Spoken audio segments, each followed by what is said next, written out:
이제 장익근 목사님께서 나오셔서 종교와의 투쟁이라는 제목으로 말씀하실 때 많은 은혜 받으시기 바랍니다.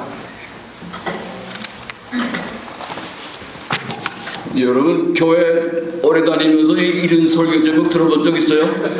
무슨 투쟁 뭐 이런 얘기, 종교와의 투쟁.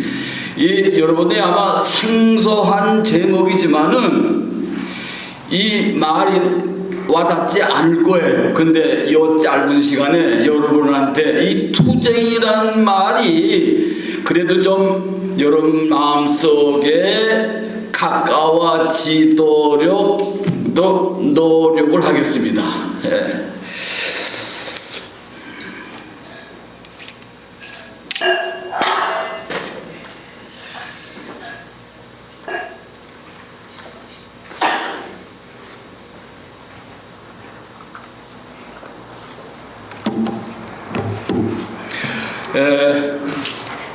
애들이 처음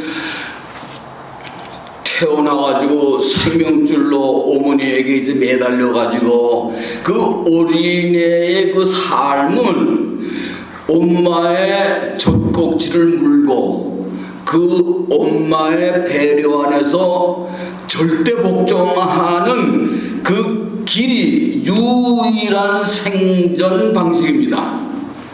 그 가족의 사랑 안에서 몇 년을 엄마 말이면 무조건 따르던 아이가요, 몇 년 지나가지고 내가 느껴보니까 엄마 말이 어떨 때는 마음에 들고 어떨 때는 마음에 안 들 때가 있어요.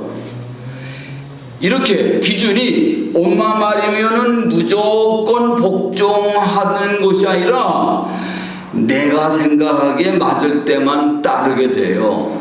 이처럼 내가 판단하는 주체성에 싹이 트는 시기가 이게 미운 7살이에요. 미운 7살. 근세 철학의 아버지 불란서의 데카르트는 하나님이 말이면 무조건 복종해야 생명을 보존하던 1000년 동안의 이 암흑시대, 그 암흑시대를 지나 이제 목숨을 걸고 주체성을 강조한 거예요. 자, 데카르트는 내가 생각해 보니까 하나님이 있다면 있는 것이고 하나님이 없으면 없는 것이다. 이처럼 주체성을 강조했어요. 위에서 정답이 주어지면 내가 남의 본질에 맞추어서 종으로 살아야 했던 플라토의 요력적 본질주의에서 탈출해야 주체적인 인간이 됩니다. 여러분, 신혼부부가 몇 년 지나면요 서로 주장이 강해져가지고 이제 부닥치죠. 이 부닥치는 거를 권태기라 그래요. 여러분들은 이 권태기에 대해 부정적인 생각을 하는데 그 권태기야말로 이 부부가 땅에만 몰두하지 말고 하늘도 쳐다보라는 균형 잡힌 부부의 모습을 갖추라는 긍정적 언어가 권태기예요. 여러분, 신혼부부 때 잠깐 그 몰입했던 욕정의 노예에서 벗어나가지고 그 다음에 몇 년 지나면 부부간의 어떤 간격을 유지하면서 성숙한 사람의 공동체, 사랑의 공동체의 균형을 잡히게 된 거예요. 바로 뭔가니 주체성을 갖고 자신에게 충실해지는 아름다운 부부 공동체를 형성하라는 고마운 언어가 권태기입니다.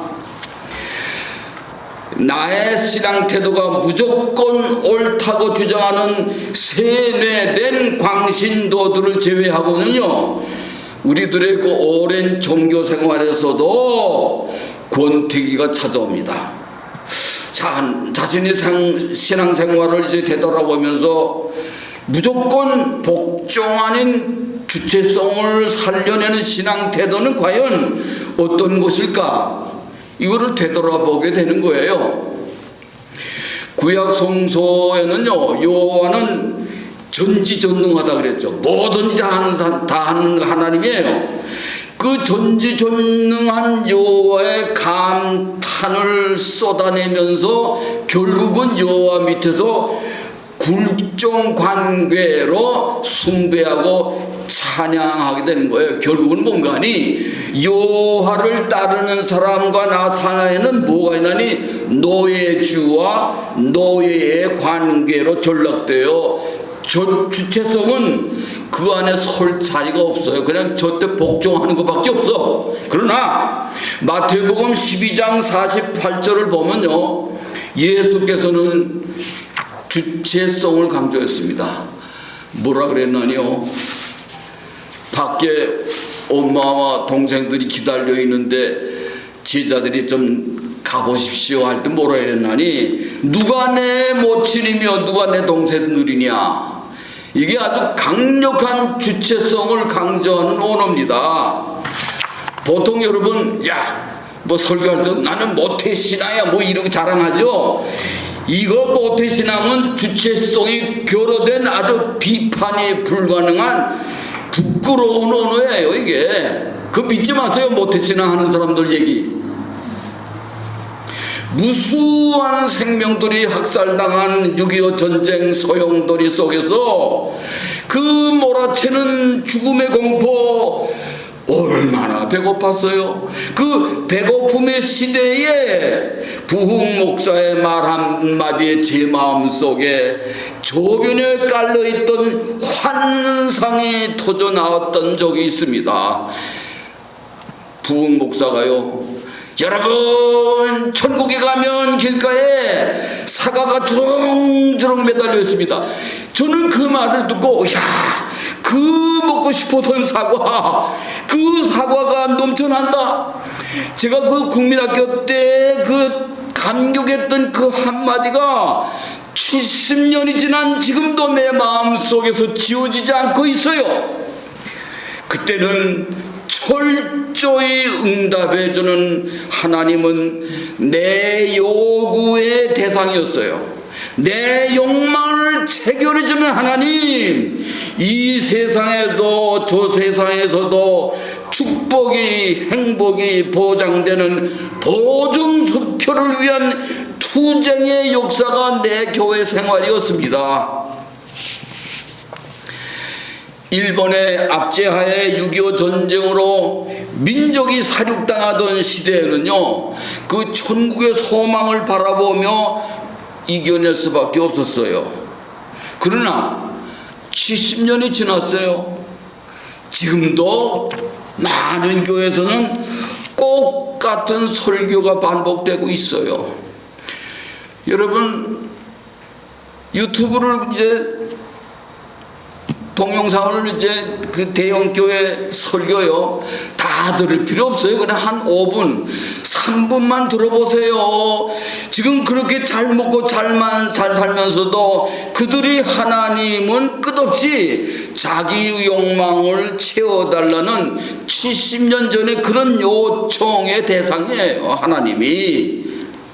제가 오래전에요 한양 장로교회 누가 부흥회 한다고 부흥사가 내 아는 사람이에요. 그래서 인사를 드리러 그 한양교회 가는데 제가 원래 체질적으로요 찬송 부를 때 뭐 박수 치고 이런 게 습관이 안 돼 있어요. 그냥 가만히 앉아 있더니 그 성가 지휘하는 사람이 뭔가니 저기 박수 안 치는 사람은 지옥 가요 그래. 야, 그 자리에서 그냥 나가버리려다가 걔도 또 부흥사 그 체면도 보고 그래서 그냥 꾹 참고 앉아 있었어요.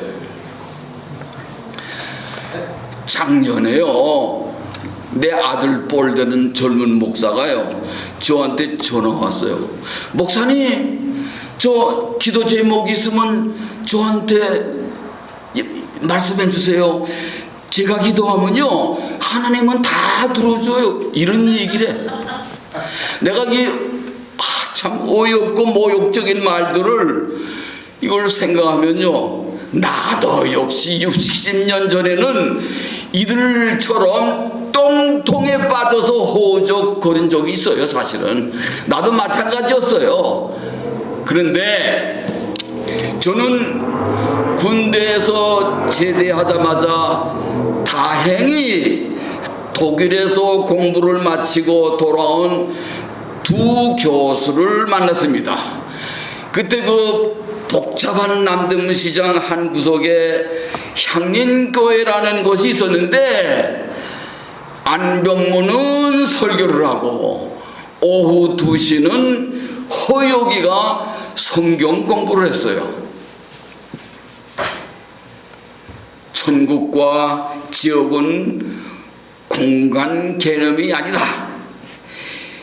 영생과 영원은 시간 개념이 아니다. 하나님이 인간의 욕망의 대상이면 종교소이고 샤만이고 산신령이다. 그러나 하나님의 부르심에 응답하기 위해서 내가 구체적인 실천 사항을 모색할 때 비로소 기독교인이라는 그런 얘기를 하나하나 그 모든 언어가 똥통에 빠진 내 머리를 깨버렸습니다. 그러니 매주일 교회 가면은 신선한 충격과 감탄과 놀라움의 연속이었어요. 참 행복했습니다, 그때는. 그런데 그때 꼴통 보수파 몇 사람이 그 허역 교수를 이달이라고 얘기하니까 그 10%에 불평하는 바람에 허역 교수는 그 90%에 열광하는 청년들을 버리고 곧 어디로 사라져 버렸어요. 실망이 컸습니다.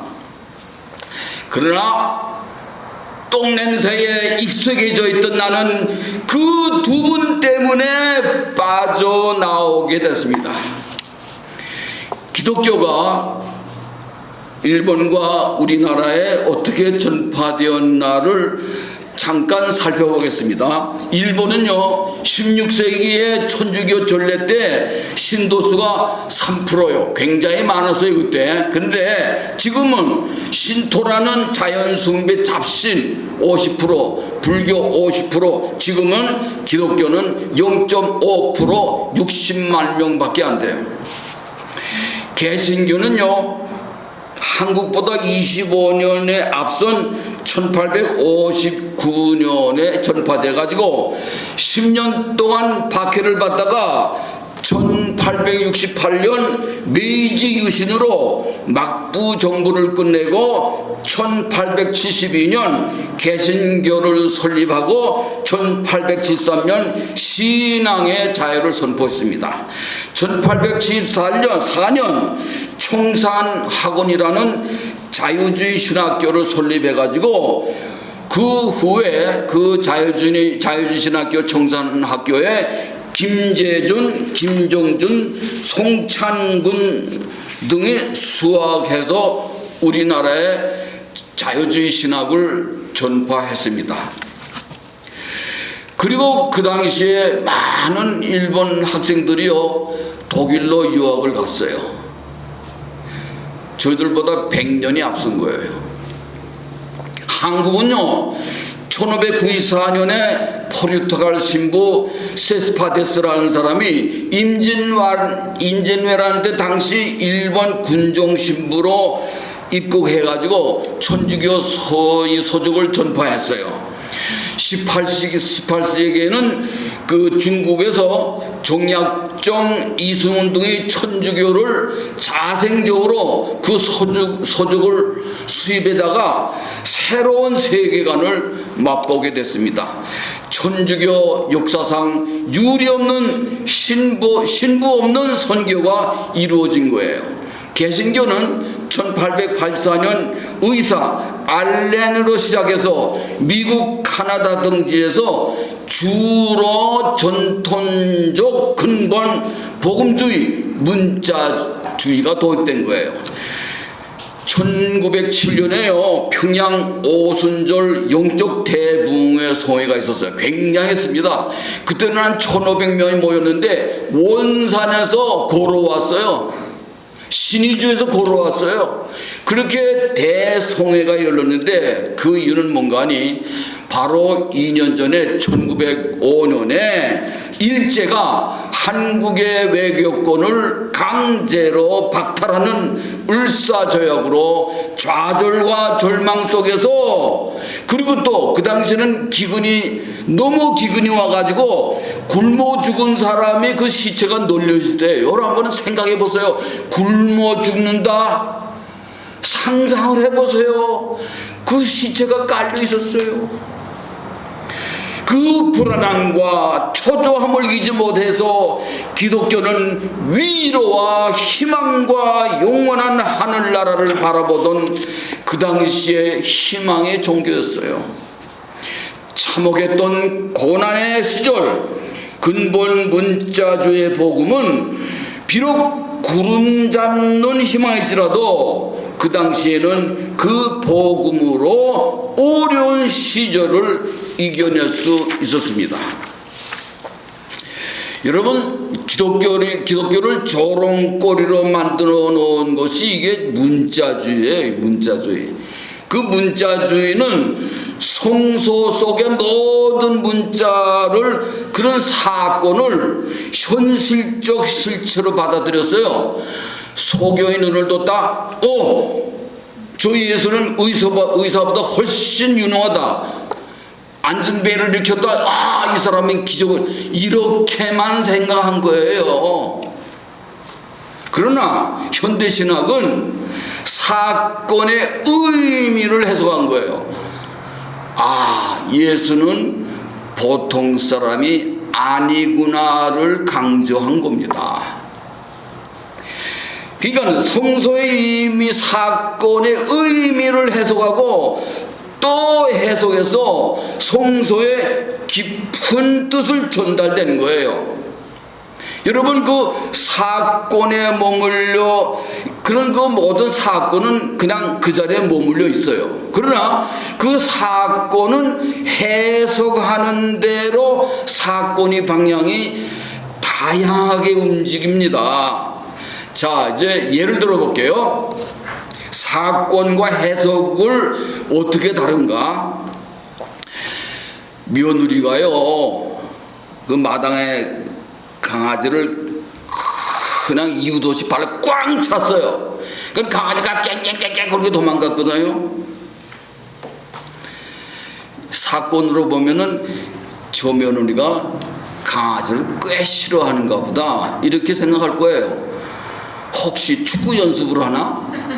그러나 이거를 해석을 하면은 시어머니가 너무 미워서 분노의 폭발로 해석하는 겁니다. 또 하나, 심장병 전문의가 몰래 딸 방에 들어가서 우연히 편지를 훔쳐봤어요. 그 편지에 뭐가 있나니 어느 남자가 내 편지만 받아보면 내 심장이 뛰는구나. 그래서 이 심장병 의사가 걱정이 돼가지고, 야, 제가 심장 질환자가 아닌가?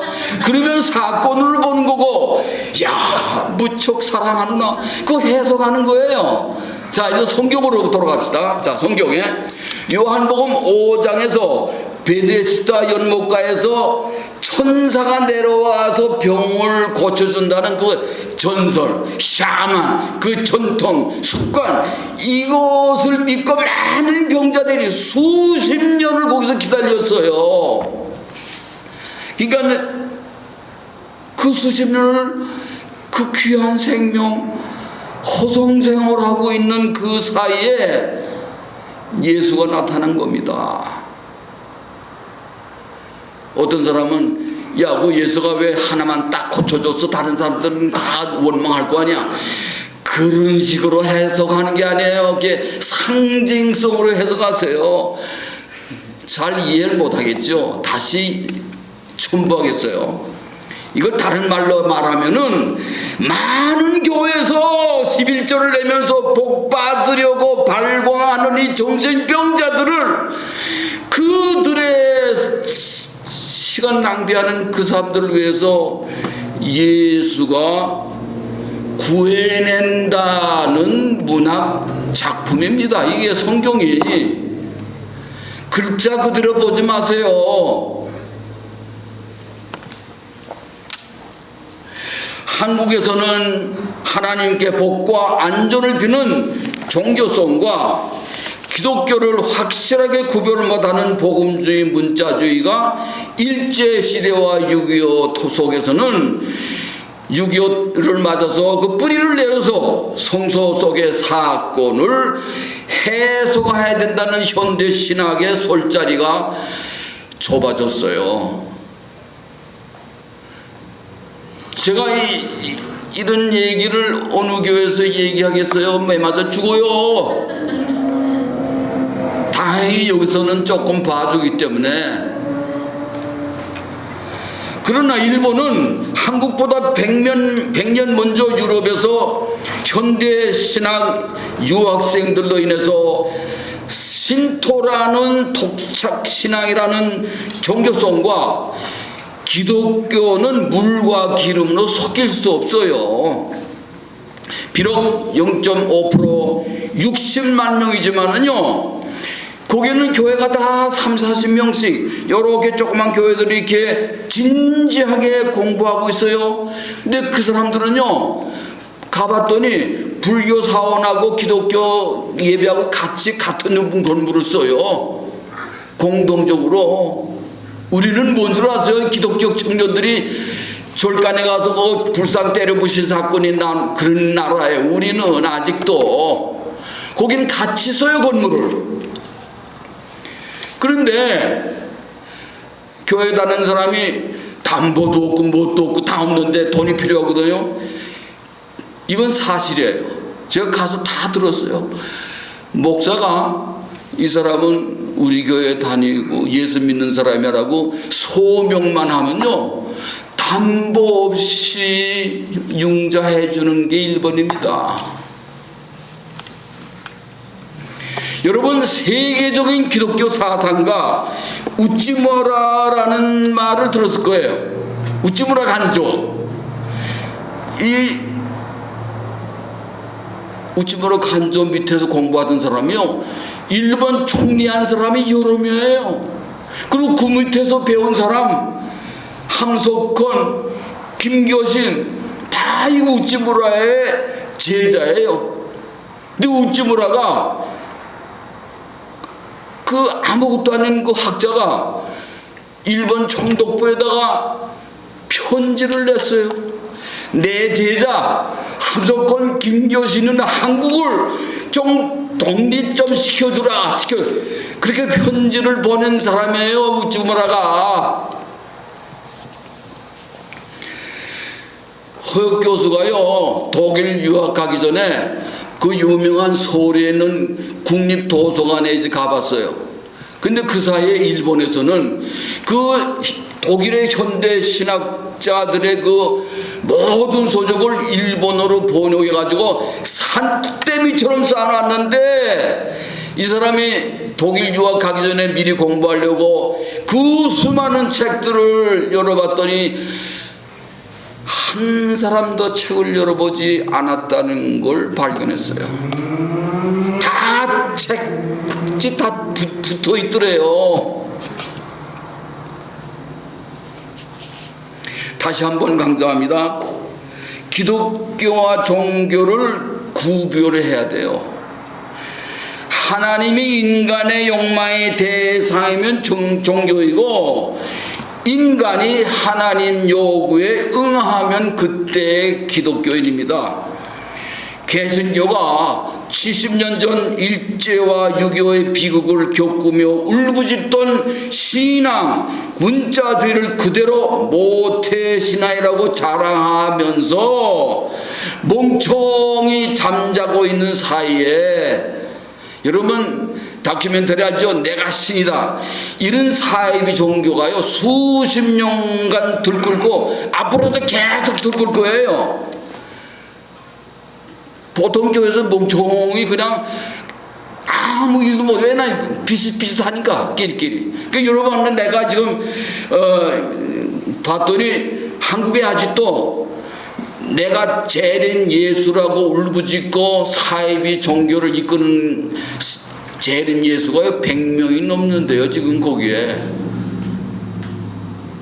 그런데 이 사이비 교인들이 투표권을 갖고 또 투표권이 있으니까 정치인들이 힘을 주니까 힘을 받아서 막 날뛰고 번성하고 있어요. 그리고 그들이 사놓은 그 모든 그 기도원 무슨 이런 땅을 사는데 그 몇천 배 오르니까 그 힘으로 막 힘들게 막 활발하게 활동하고 있잖아요. 그래서 취직 못해가지고 하는 그 참 불쌍한 젊은 애들을 다 끌어도 돈 주고 그냥 번성할 수밖에. 그래서 제가 사이비 종교에서 설교하는 거하고 일반 교회에 설교하는 걸 들어보니까요 뭐가 다른지 구별이 안 돼요. 다 비슷비슷해요. 우리 삶의 역사를 돌이켜보면은 끊임없이 형이사학을 건립하고 해체하려는 반복된 투쟁의 역사예요. 다시 말해서 변화 속에서 불변을 발견하고 불변 속에서 변화를 발견하는 끊임없는 연속이에요. 이 형이사학이란 불변 속에서 내 삶의 변화를 발견하고 늙어가는 내 삶의 변화 속에서 변하지 않는 어떤 진리, 어떤 천국, 하나님을 염원하는 우리들의 현실을 잠깐 설명하고 마치겠습니다. 그 예수하고 12 제자가 문맹이었다는 설이 지배적이에요. 그를 몰랐대요. 1600년 전 어거스틴 때도요 거의 문맹이었어요. 변화하는 자연의 공포, 질병에 대한 두려움 앞에서요 자기를 보호해주는 변하지 않는 절대성의 신적 존재, 삼일체와 같은 제도적 계율을 만들어 가지고 그 단단한 높은 울타리 안으로 이 모든 문맹자들을 인도하여 그들에게 안정감을 갖도록 한 거예요. 모든 자연 변화, 지진, 화산, 폭풍 등의 공포를 느껴가지고서 변하지 않는 영혼을 찾으려고 변하지 않는 천당 관념을 만들고 언어의 절대성을 믿는 많은 종류의 종교가 자꾸 생겨난 겁니다. 삶을 질식시키는 변하지 않는 모든 관념들, 호두껍질 같은 제도 안에서 인간을 해방시키려는 것이 현대 신학이에요. 여러분 속가, 소크라테스, 예수 모두가 탈종교의 목숨을 바친 사람들이에요. 형이사학이라는 그 감옥의 벽을 허물고 자유인으로 주체성을 갖고 예수처럼 종교와의 투쟁에 나서야 합니다. 그래야 인간의 존엄성을 지킬 수 있는 것입니다. 로마서 12장 2절을 읽겠습니다. 너희는 이 시대를 본받지 말고 오직 마음을 새롭게 함으로써 변화를 받아 하나님의 선하시고 기뻐하시고 온전하신 뜻이 무엇인지 분별하도록 하라. 여러분 헬라어 전문가들을 이제 계속 이것저것 말을 들어보면요 헬라어에 데오스라는 게 있어요. 그 데오스가 신인데 이 단어는 전혀 주어로 사용한 적이 없대요. 명사일 수 없다는 거예요. 항상 그 데오스는 술부나 형용사로 사용하는 독특성이 있다 그랬어요. 영어에는 이제 신은 사랑이다 이렇게 말할 수 있지만은 헬라어에는 되어서는 사랑이다. 그게 불가능하다고 합니다. 예를 들어 그들의 사랑은 인간의 한계성을 뛰어넘는 그 무엇, 놀라운 신적인 사랑이다. 이런 얘기예요. 예를 들어서 김연아의 올림픽 스케이트의 율동은 인간적인 것을 넘어서는 신적인 환상적인 장면이다. 이처럼 되어서는 형용사로 사용된다고 합니다. 종교인들은 변화를요 공포스럽게 여겨요. 어리석게도 변화만을 가지고는 못 산다고 해요. 어딘지 변하지 않는 어떤 형이상화, 변하지 않는 어떤 관념이 자신을 안전하게 붙들어 주기를 원하는 것이 현대인들이에요. 그러나 기독교인들은 변화를 사랑하고 신을 언어 속에 넣어서, 관념 속에 넣어서 허동되지 않고 빠져나와서 그대로 변화를 신으로 보는 게 기독교인이에요.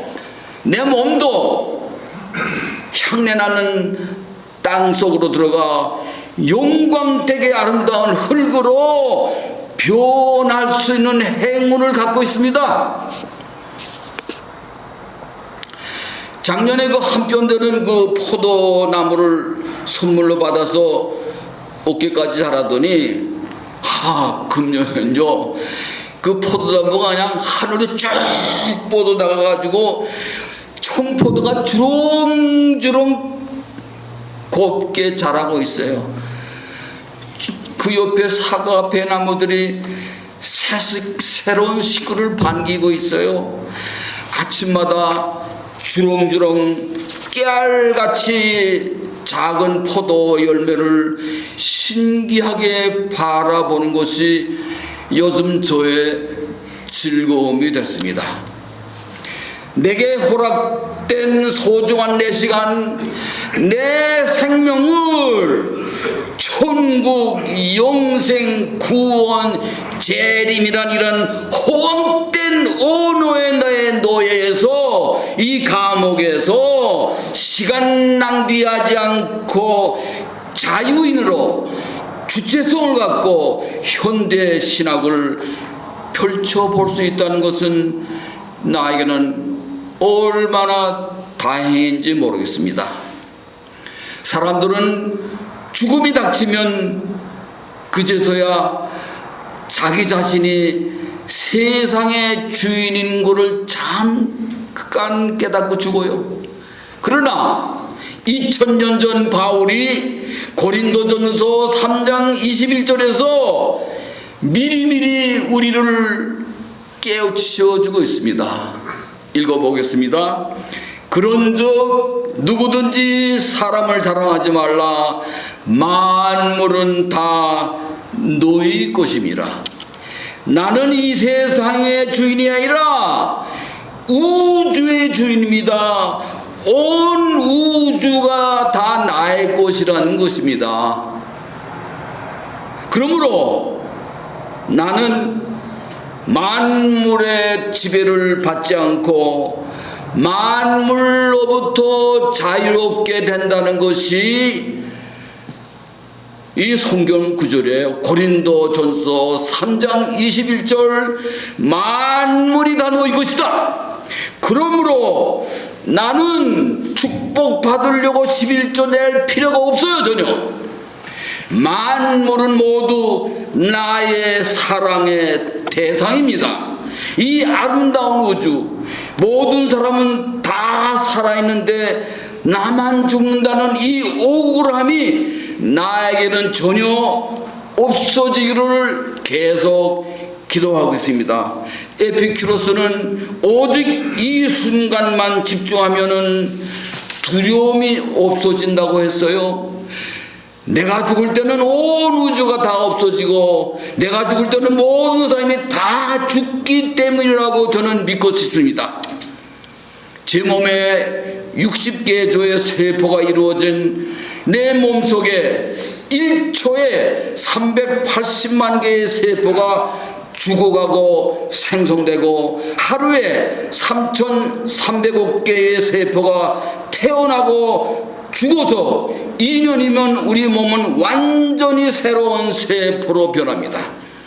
2년마다 내 몸은 새로 탄생하는 신비한 몸을 갖고 있습니다. 오늘 아침에도 내 힘으로 일어난 것이 아니다. 하나님이 나를 일으켜 세워서 이렇게 걸어 나왔습니다. 저는 항상 감사할 뿐입니다. 감사합니다.